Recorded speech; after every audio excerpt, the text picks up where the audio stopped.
Alright, good morning. My name is Emmanuel, and in today's tutorial, we continue on introduction to the Excel spreadsheet application. Alright, so let's open our Excel spreadsheet. Now, based on the outline I prepared, we are working on cells and sheet. Now, back to the Excel application, let's talk about the cell basis. Now, for the cell refers to the intersection between the rows and the column, and each of these rows carries an alphabet. So each of the columns rather carrying an alphabet, and each of the rows carrying a number, right? So the place where a column and a row meet is what we call a cell address, right? So now let's try highlighting, or before we highlight, now this is E10, just as displayed up here. Now let's try highlighting a group of cells, and what you see displayed up here is 20R by 8C, meaning we have 20 rows. As you can see it, we have 20 rows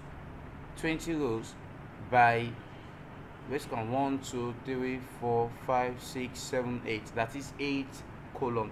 I believe that's understandable. Alright, so the next thing we have to do according to the outline is to insert, to delete, to add content, to drag, to drop, to use the file undo, and to cut, copy, and paste. Alright, so let's try doing that. First, let's insert by writing a group of numbers. Let's have 9876 in cell A1, and let's have 7654 in cell B1.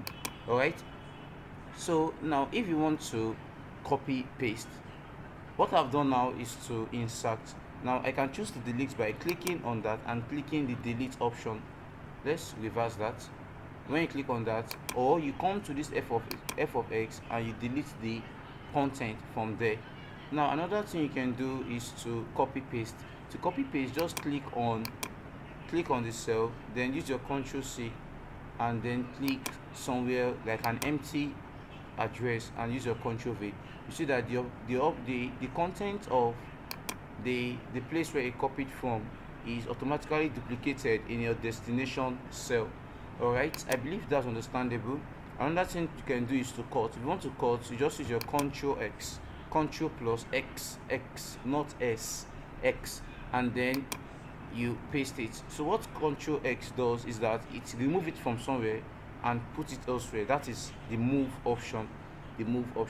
Alright, back to our outline. The next thing we want to do is the using of the file handle. Now, before you use your file handle, you have to understand that you have to be dealing with series before you can use your file handle. For instance, you are typing numbers like 1 2 3 4 5 6.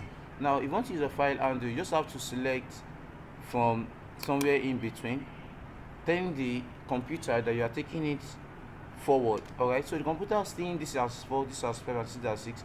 Then you place your cursor on this box, making sure it's this plus sign appears, and then you pull it down. It continues the number as though you are filling a series, and that is what the file handle does. Alright, now let's take an instance where we are having January, you're having February, you're having March, you're having April, and then you use the file handle again, select some part, and then you click on that and pull it down. The computer automatically generates the other months in the year, knowing that you wanted more. Alright, so let's just move to the next thing according to our outline. Alright, we have modifying the cells, the rows, and the column. This talks about adding some features, and you can choose to bolden the text, you can choose to make it italicized, you can choose to underline, you can choose to change the color, you can choose to change the background color, you can choose to increase the font size, you can choose to change the font, and a whole lot of things can be done, even justification and alignment. Alright, so let's just, this body of text highlighted, let's make it boldened, just as you can see, and let's have it as italicized, it's all bent. Let's have it underlined, let's have the font changed to this. Alright, let's increase the font size, and let's reduce the font size. Alright, so that is that about that.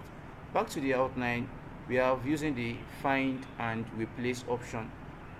Now while using the find and replace option, In a case whereby you have numerous numbers to analyze and you are looking for a specific number, you understand, in the database, what you do is to use the find replace option, and you come to this icon up here, you click on it and you click file. Then it asks you, what are you looking for? Right, then it asks, what are you looking for? So let's have a number typed there, let's have 5 typed there, and then you say find all. So then it goes through the whole of the worksheet and looks for everywhere 5 appears, and these are the results down here. When you click on this, it takes you to the place. When you click on it, takes you to the place. Click on this, it takes you to the place. Alright, so that is how to use the find option. And when using the replace option, probably after you just come to this tab beside it. Now you are telling that find 5, and when you see 5, help me replace it with 7. Alright, and then you click replace all. So everywhere, alright, it's showing us that 5 appears in about 6 places and it has been replaced. So everywhere 5 appears, it changes to 7 here, here, and so on. You right, see, we have 4, it's supposed to be 5, but then it has changed to 7 because of the replace option. Now moving to the next thing, we have the page layout and printing. Now when you want to print, alright, this is a page, so you come to this file. Let's deal with the page layout first. You come to this, you can choose to make it, and you can choose to make it portrait or landscape, but automatically it is portrait. You can set the margin, but then this is more applicable when it comes to the printing. So let's just come to the file, come to the print, and then whenever you want to print, you print. If you want to print directly from Excel, usually people don't print for Excel. What they do is to copy it from Excel, paste it in Word, and then print from Word. But if you want to print from Excel, there are options to what you can do. You can choose to print the active sheet, that is the places where the contents are available on your Excel sheet. You can choose to print the entire workbook, but this is it's gonna be long most times. And you can choose to print the selected area. So in the selected area, the first thing to do is to go back to your Excel and select an area, then go back to your file, then to print, and then tell it to print the selected area. So the area that was selected is the only thing that will be displayed in your print preview. Alright, I believe that was helpful in understanding the use of Excel. We continue in the next tutorial. Please do it well to like, subscribe, and share my videos. Thank you.